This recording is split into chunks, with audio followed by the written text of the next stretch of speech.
Welcome, welcome. If you are a rule follower, you really need to listen to this episode because I hope that by the end of today's episode, you're going to be looking around at your life and maybe questioning some things or looking at things a little bit differently. I know one of my, I would say, challenges as a kid growing up is I really didn't like rules. And that meant that I nearly failed high school and eventually kind of learned how to operate in the world of rules, but to write my own. And this week's guest, I think, is a really great example of living by your own rules.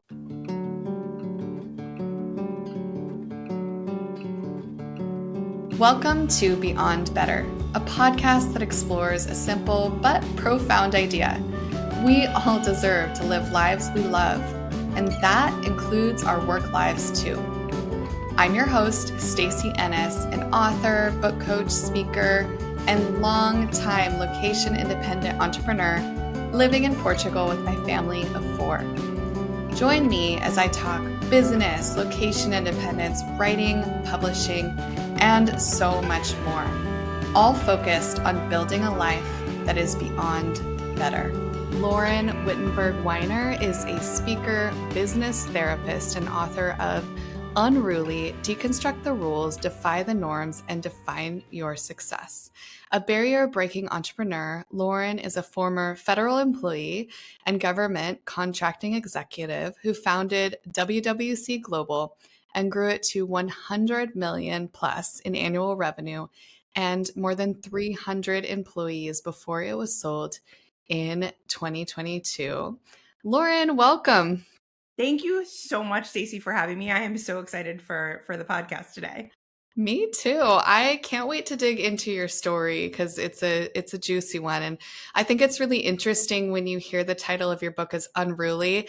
And then we learn that you worked in the government, which is like not what you think about when you think about an environment that is open to you setting your own rules. So can you give us a little bit of your background so that our listeners know who you are and why they should be listening to you today?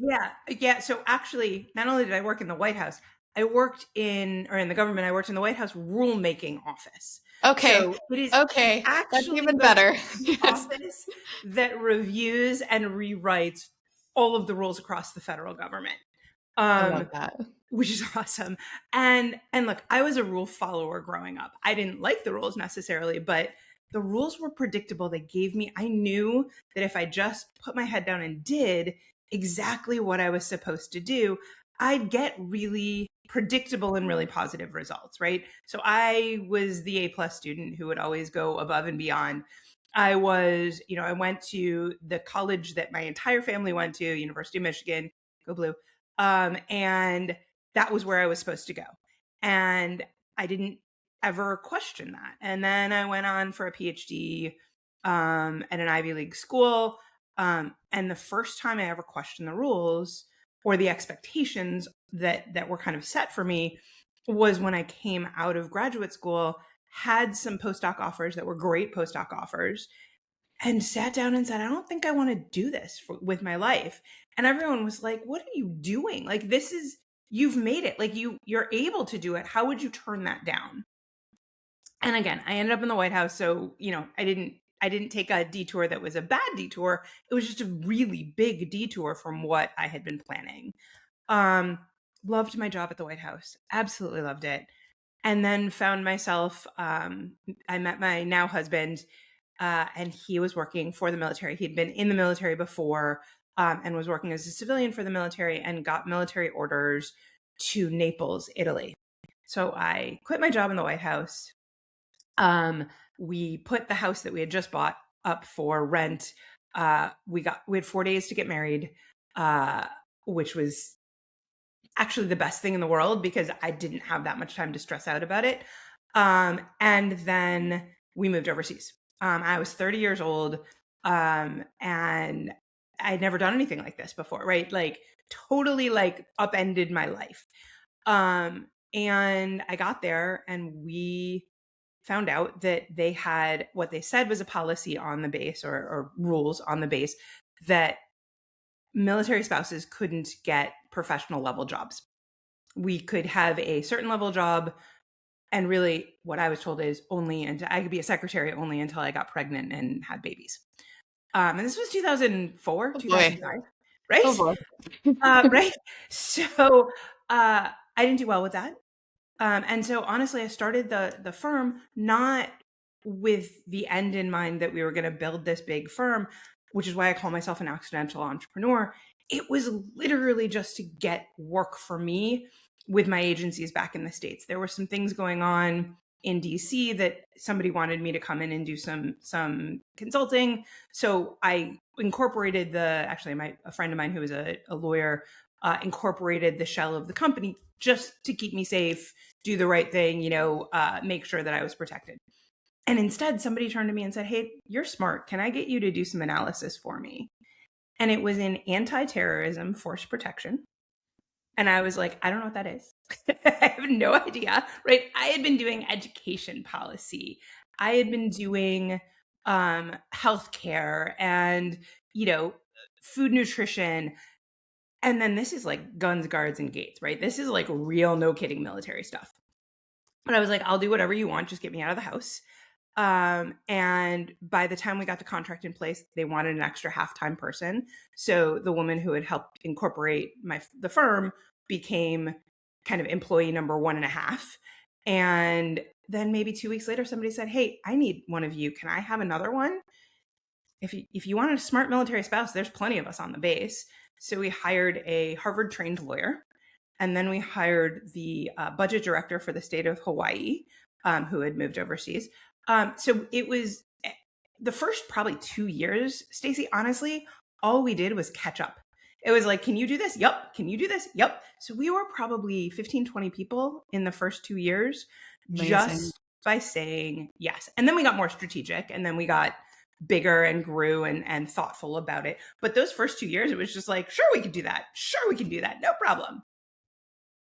I love that. I love also this idea of having all these incredibly intelligent women in this space that are like itching to do something. Yes. And fun connection on my side.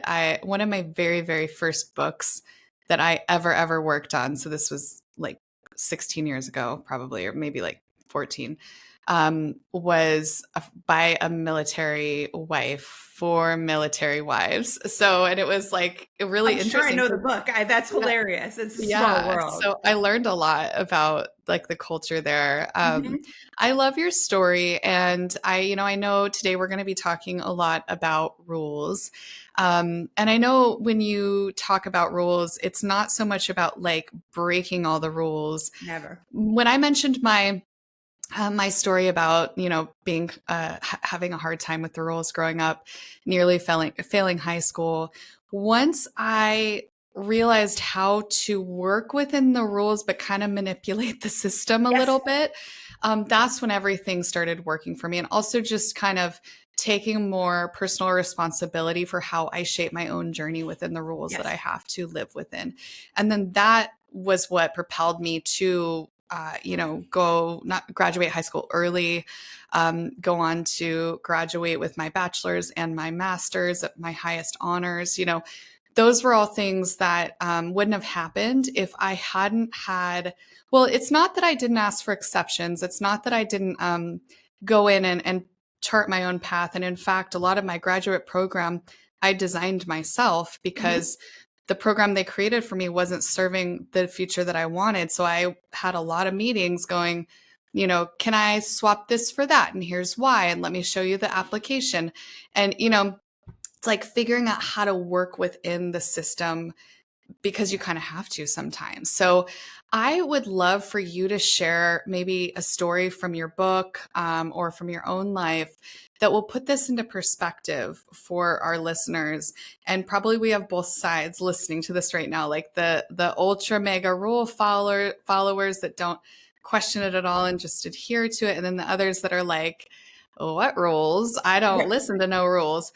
So maybe share a story for us of what it looks like in practice to not necessarily break all the rules, but make them work for you. Yeah. And let me set up a little bit before I get into the story, just Please. kind of the concept of the book, just a little bit. It's in 3 parts. It's know the rules, challenge the rules and change the rules. And so first knowing the rules better than anyone else, and that's where my rule following kind of came in, but I think anyone can do it. It's a lot of work, right? You got to go in, and I'm not just talking about the written rules, right? There are legal kind of requirements. Those are really important. Those have very clear kind of requirements, but also um, punishments, or positive kind of reinforcements if you follow them. But there's also this unwritten rule concept, right? The expectations, the way the game gets played. And that I think is as important, if not more important, in a lot of ways to getting to success. Because people will turn around and be like, no, no, no, no, that's not how you do things. And it's not breaking the actual written rules, but breaking the expectations. And that's okay. You can do that. But you have to understand who's enforcing those expectations, those guidelines, what the implications of not following them are, and how you're going to get around those. And that gets into that challenge the rules piece of it, where it's okay, now that you know the rules, where is there space within the rules to find my own distinct path, my own authentic path? And then the third piece of the book is really getting into advocacy, changing the rules, or helping other people to find their own path within the rules. So one of the first stories that kind of got us to this unruly success that we found within the firm was when I first started hiring military spouses. A bunch of people told me, you can't hire military spouses. They're not good enough, right? They're not professional. They're not smart enough. They move too often. And I knew those to be totally false, right? That I could dismiss out of hand. I knew how good they were, and I knew that other people weren't seeing that. So that was kind of my authentic space to move into that nobody else had tapped into. But I also heard it's against the actual written rules, and that was the status of forces agreement. Right. And that's a big deal to violate because it's an actual international agreement. So this isn't even just US law, it is international law. So, but I went back to the SOFA, the status of forces agreement, and I read it in English. I didn't try to read it in Italian. Right. But I was able to look at it, and there was nothing in there that said military spouses couldn't work. There was also nothing in there that said that they could. So I went down to the next layer of rules and guidance and policy documentation and all that kind of stuff. And at each layer, there was nothing that said we couldn't do this, but there was nothing that said we could. The only thing that stopped us from doing it was literally a form that you had to fill out to get the visa. And the way they had designed the form, nobody had conceived of the idea that military spouses would need a visa for anything but non-professional jobs. And so you were allowed to get a job as a bagger at the commissary, right? You were allowed to get a job as a childcare worker, but you were not, there was no, it wasn't that you weren't allowed to, there was no conception that military spouses could work as contractors on base, for example. And so there was a checkbox that said, I'm a contractor coming from overseas from the US to Italy, but not the other way around. So I changed the form and I handed it to them with this whole memo of here's how we've documented that you can do this. It doesn't require any changes to any of the rules. It just requires this change to the form, which I've taken the liberty of making for you. And it looks much better and it's a fillable form. So you can put it online and here you go. You're welcome. And they did it. And we were allowed to do it. But everyone kept saying you weren't allowed to do that. So we were able to kind of find that space within the rules without even having to change the rules. And we did that over and over and over again. And that's how we found our own, blue ocean, that ability to not be competing against other people because we had our own space within the market. I love that example. And the fact that you did that, amazing.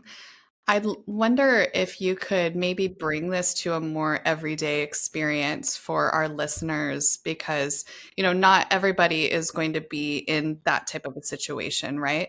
So, could you give maybe an example of how this can show up in the everyday life of, as somebody in the US, for example? Yeah, so I'll give you an example that's more recent, and that was after, which is a little bit more about the unwritten rules, not the written rules. After the book came out, and I made the bestseller list, which was the goal that we had set for the book, which Congratulations. was amazing. Um, you were in the middle of it, and it was rough. Like there was a lot going on with the book launch and all that kind of stuff. And in the middle of all of this, my mom was actively dying. We knew that it was coming at some point. She had had Alzheimer's for well over a decade at this point.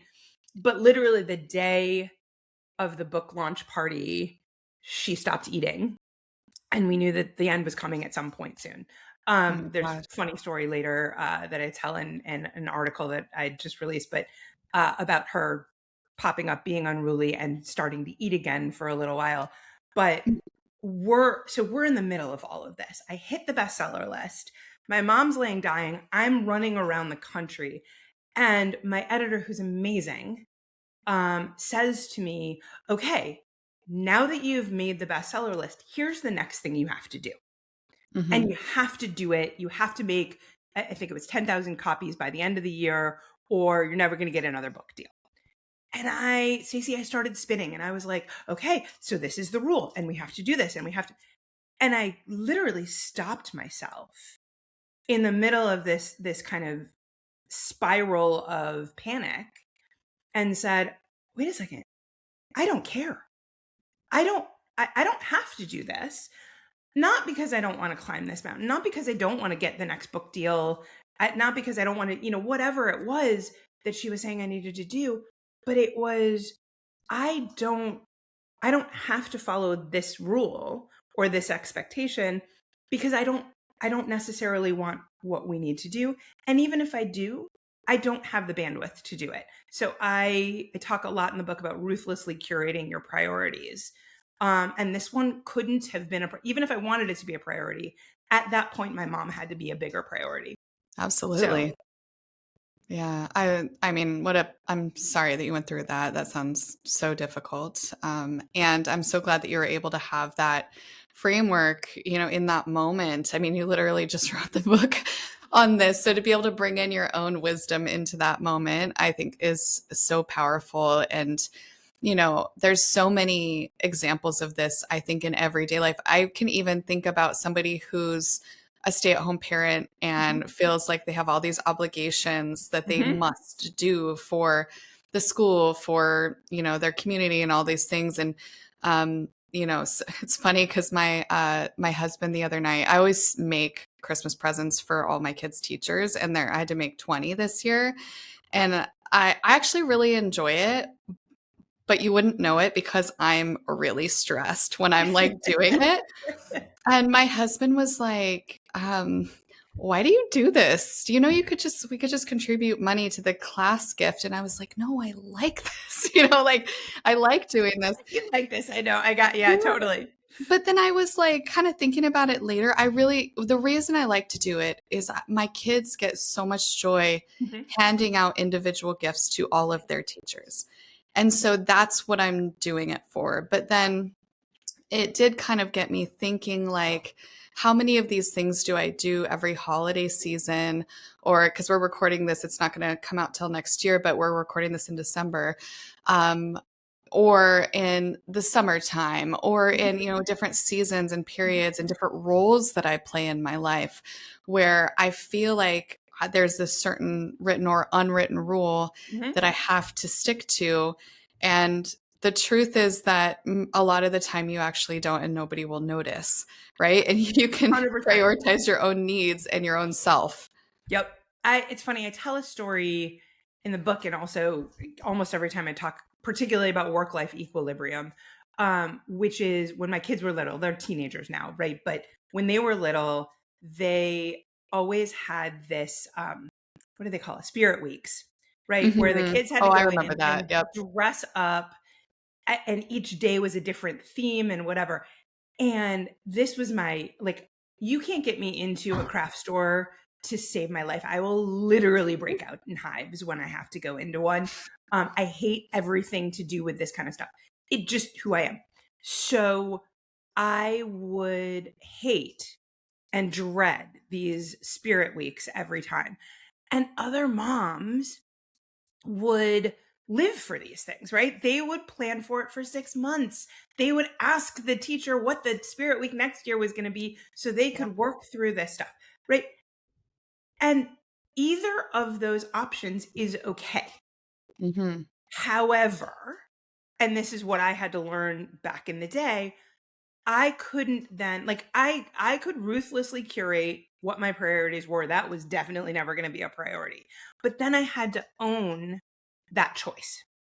And that was the thing I think I missed in early days, because I would sit there and go, I'd see these Instagram or Facebook posts with the kids in these adorable costumes. And my kid on Cowboy Day would have a baseball hat because I was like, well, it's close enough.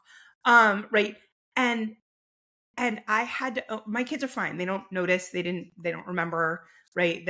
I'm sure they're mad at me for something because they're teenagers, but it's not that. Um, but I had to own the fact that this was something I was okay not doing, and that it was still great that somebody else chose to do it.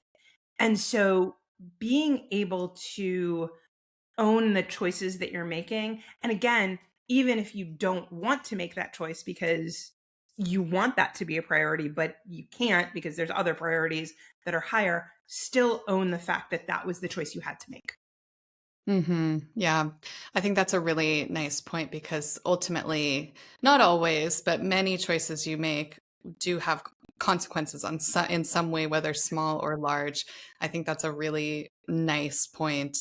Another thing I was thinking about as you shared your story, and this is something that I kind of reflect on from my early entrepreneurial journey when I would hear really successful women share about their lives. And I think about this in my own life too.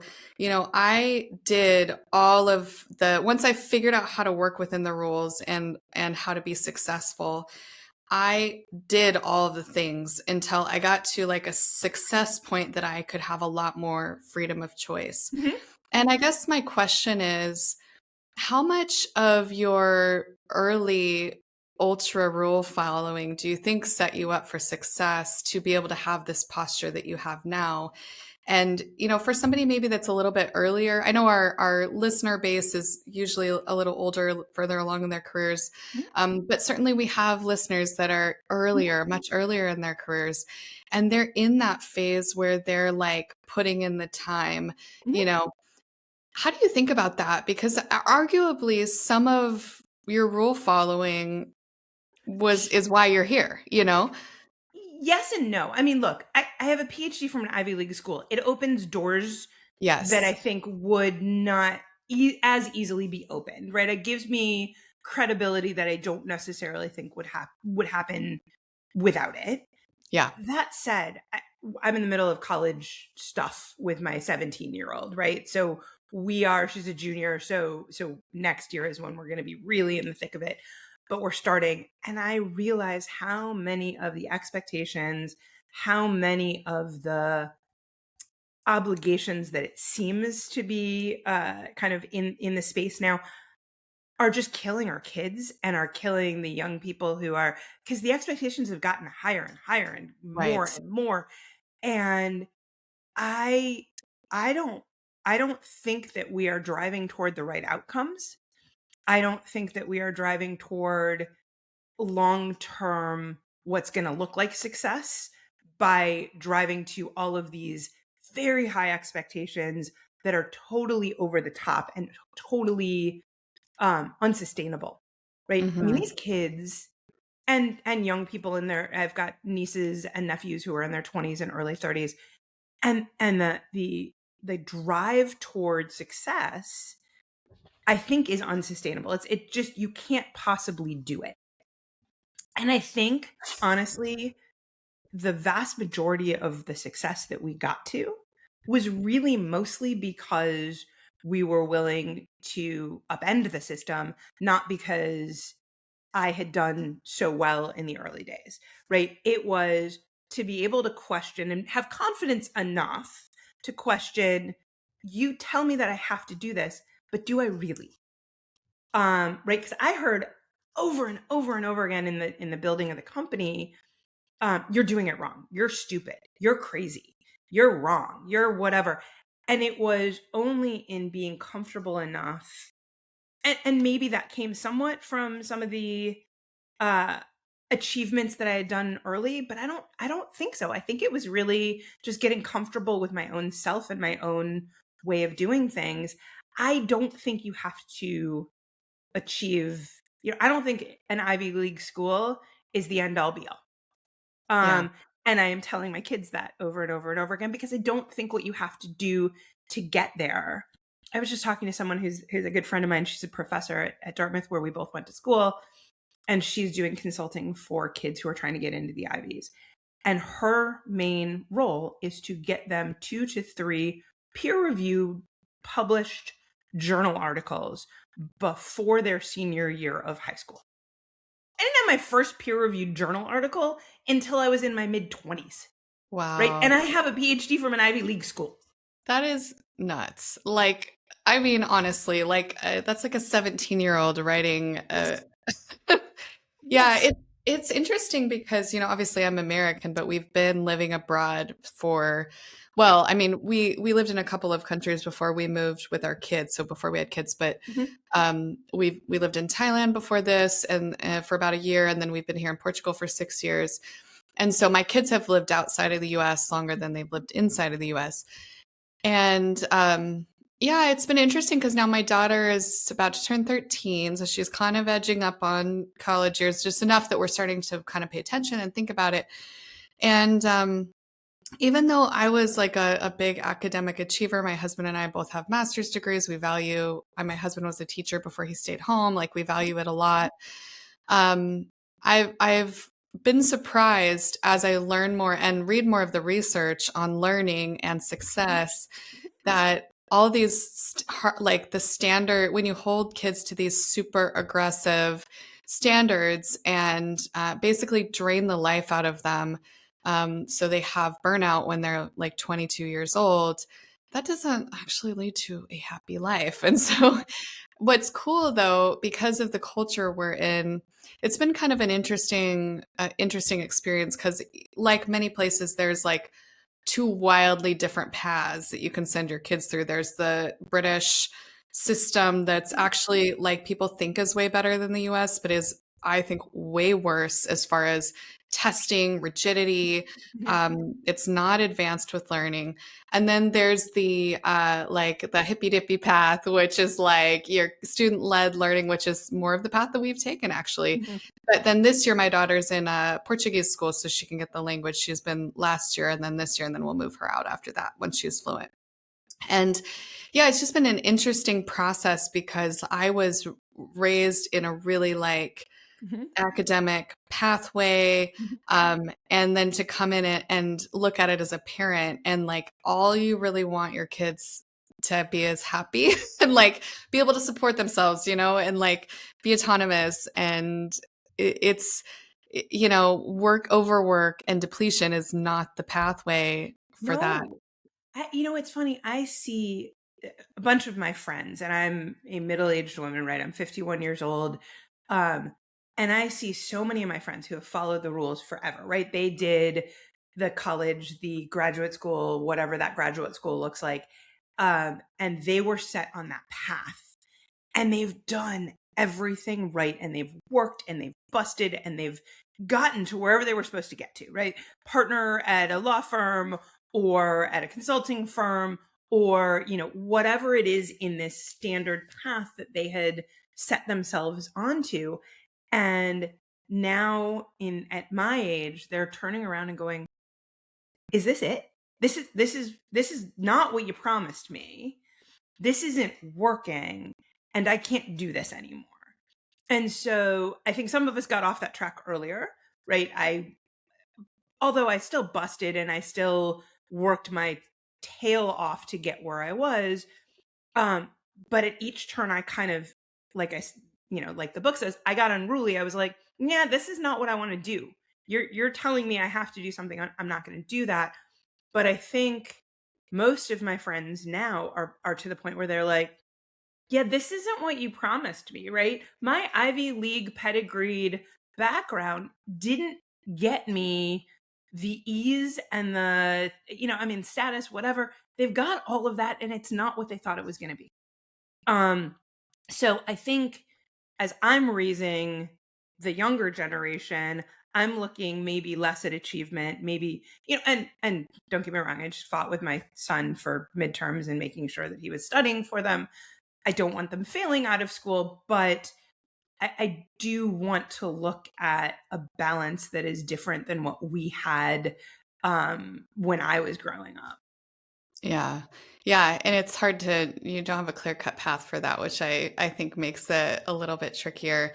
The other thing I was thinking as you were talking is there is also like another angle to this, which is somebody who's maybe had not rules around like following an Ivy League path, but maybe they've had rules that have told them they can't do things, Yes. Yeah. right? Same thing. Right. Cultural messaging or racism or, other Yes. things that have spoken into their life in a way that's really held them back. And maybe there's another side to this as well for those folks who, Agree. they're like, forget that. Like, I am going to write my own. Yeah. Actually, I'm breaking these rules and I'm going to rewrite them for myself because I believe in my worth. I believe in Yes. myself. I see there's a really wide application, but maybe there's like a little tweak, I don't know, to the messaging there. I often say that the four words that fueled more of my success than any others are, "Oh, really? Watch me." Yeah, And right, I mean, when I somebody feel tells that. you you Yep. can't do something, sometimes, I mean, a lot of people will shut down.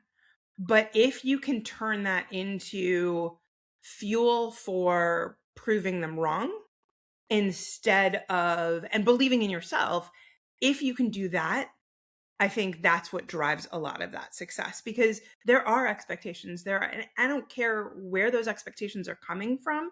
You've got to be the one to turn around and say, you don't define me. You don't get to say that. And so even if it's your parents, even if it's, your boss, even if it's your spouse, it's just, no, no, no, no. This is not, this is not the path I want now. Hmm. And it might have been the path I was on before, but I've chosen a different path now and I get to pivot. Yeah, I love that. I'm glad we touched on that. Let's shift gears a little because I'd love to ask you about your writing process. Of course, a lot of people that listen to this podcast are authors or they're published or they're aspiring authors, I should Mhm. say, or maybe they're working on book 2, book 3. I'd love to hear a little bit about your writing process and maybe anything that challenged you along the way. And just for context for our listeners, we did not work together. So, because I do have a lot of my clients on Right. here, so we get a little bit of a different look into your journey. Right. So I started writing honestly just to get stuff out of my head. It's just a therapy for me. Because I had sold the company. I am now working for a new CEO, not as the CEO for the company that I Oh, had I built. bet that was weird. It Yeah. was bizarre, and Yeah. I, made a conscious decision that I had to step back and not insert myself. And so I literally would sit on my hands oftentimes to remind myself to shush in Yeah, these cover your conversations. mouth, It was maybe. awful. Yeah, I mean, I was like, okay, don't talk, don't talk, don't talk. And I would, text the CEO on the side and say, hey, I've got some thoughts about this later or whatever, if you want to hear them. And sometimes he did and sometimes he didn't. And that's fine. He was the new leader. Hmm. But I needed to get this stuff out of my head because it was there and it was driving me crazy. And it was going to come out of my mouth if I didn't get it down on paper. So I honestly didn't start this as a book. I just started it as therapy. And there was kind of a seminal moment right after we sold, my cousin actually had glioblastoma, which is a brain cancer, and it came back 5 days after we sold. So I went through that with him, and when he passed, it stopped me, and I said, okay, I want to actually turn this into something. Like, we don't have as much time as we all think we do. I've always wanted to actually publish a book. Maybe this is the time. So I got a book called, I think it was The Business of Being a Writer, because this is what I do, right? I research. So I was like, I can Jane figure this out. Friedman, Jane Friedman's book. Yeah, I think so. Yeah. She's, by the way, coming back on the podcast soon. She's been on my podcast before, but she's coming back in the new year. So that's fun. I love that you shouted her out. That's awesome. Yeah. For me, I pulled it together. I was like, okay, I need to do a book proposal. And I put one together in, like, no kidding, 2 days. Which was not good. It was not useful. And I sent it out to, I don't know, 10 agents. And one of them actually got back to me and said, don't sign with anyone until I get a chance to read this. I'm really intrigued. I was like, oh, okay, this is going to happen. And then she ghosted me. And I was like, all right, I clearly don't know what I'm doing. The book, while it is useful to read a book, certainly, I'm never going to say that as an author that it's not useful to read a book. I need more than this. And a friend of mine put me in touch with her developmental editor, who guided me through this whole process. She was what I'd call a Sherpa through this process. She packed along with me and did all of the guidance, which was amazing. So we put together a book proposal that was very different. Long story short, the agent that I had gone to that had ghosted me, we went back to her. She strung us along for a while and then ghosted me again. So I got mad. Oh, really? Watch me, right? And my editor, I was like, you know what? Do I really need an agent? And she was like, you don't, but okay, yeah, sure, you could do this. So we went to a great imprint that did not require agented authors, and within 2 days, I had a book deal. Wow.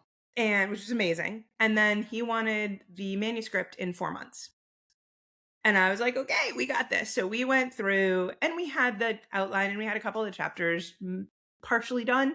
But we went through and had I am very good with the schedule. So we had a full blown schedule. It was like chapter 1 and chapter 2 need to be written the first week so I could give it over to Nancy. She started reviewing while I started the next chapter. And we had this whole rolling schedule of writing, reviewing, rewriting, re-reviewing. And we had the book in Matt's hands in just under 4 months. It was so much fun. When I first thought that I was going to do this, I called one of my mentors who ended up writing the foreword to the book, Stan McChrystal, who is a retired 4-star general.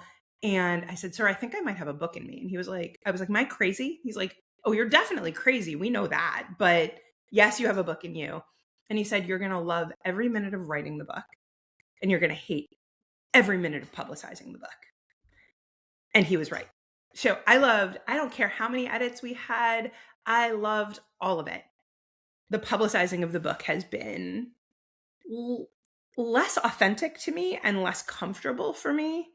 It is learning rules that I do not know, that it's all the social media algorithms and it just wasn't, I'd been on social media. I love social media for what it does, but when it became a business, it just wasn't comfortable to me.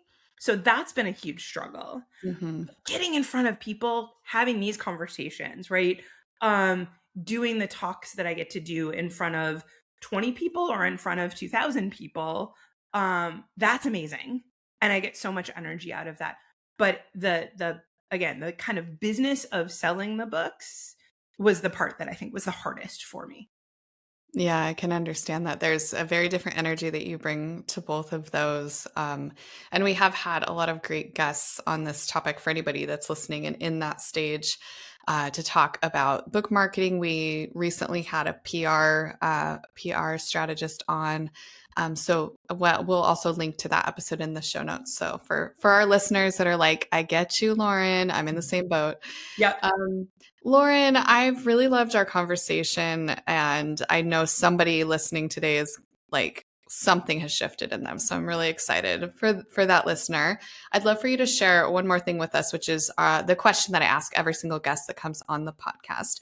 And that is, if you could recommend one book to listeners, so this is one that has profoundly changed your life in some way, what would that book be and why?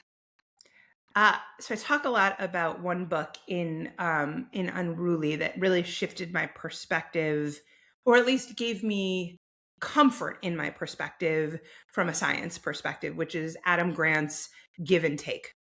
I have been a giver my whole life. That is just who I am, how I'm kind of built.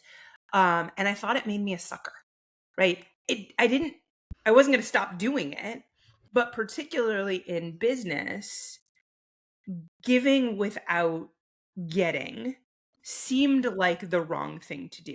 It always was what I did, and I knew it worked well in a lot of places because it bought me trust. It bought me real, honest, non-transactional relationships, but I didn't have the words and I didn't have the science to kind of back myself on that. And when I read Adam's book, I was like, okay, I'm not a sucker. This is actually science-based. I'm better for this. So his book is probably one of I will shout out Alison Fergale and her Likeable Badass as well, because that has changed again my thinking. The way that I've done things, I think, fits into her model, but the science behind it is amazing. And so I'm a PhD psychologist, so that I like the science behind it, and so that gave me comfort. Both of those books, that the way that I approach the world is the right way to do it, and they gave me a lot of new nuances of how to do that. Both of those books sound amazing, and hopefully some of our listeners and viewers today have added that to their list. I am going to add it to mine. I'd love for you to share where our viewers, our listeners can find your book and learn more about you. Where should they follow you? Give us all the details so that they can connect with Yes, you. thank you, because I will always forget that, because again, social media is not my comfort zone. I am on LinkedIn first and foremost, and I post a whole lot of kind of thought leadership, as whatever you want to call it there. Instagram, Facebook, for sure. I have a website, laurenwittenbergweiner.com, that has a newsletter. It's once a month, so it's not spamming you. And again, it's just longer form content of kind of the thoughts that I have around work and life and all the things Unruly. You can get the book pretty much anywhere. I mean, it is in the bookstores, which is the coolest thing in the world, to walk That's into a bookstore amazing. and Love see it. it there. Particularly when I haven't called ahead to check if it's there. And it's on, Amazon and all of the independent bookstores. You can go through whichever is your preference to get it. I know it is on sale right now on Amazon, so I don't know if people like Amazon, but if they do, you can get it for pretty inexpensive comparatively to what the list price is. So, and yeah, it's been a great, amazing experience. But I would love to get this in the hand of as many people as possible, because I do think it really helps kind of clarify where you might be able to push on the things that are really holding you back. Well, thank you, Lauren. I really appreciate your time and for sharing with us today. Thank you so much, Stacey, for having me.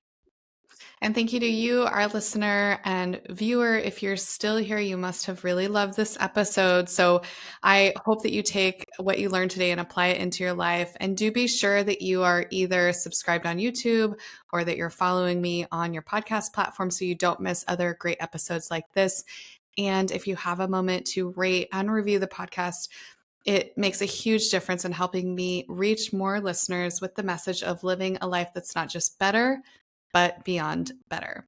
And of course, I have to thank Rita Dominguez for her production of this podcast, because as I tell you every week, you would not be watching this or listening to this without her. She is truly, like, all I do is record. she does everything else. And I am so grateful. And I will be back with you before you know it.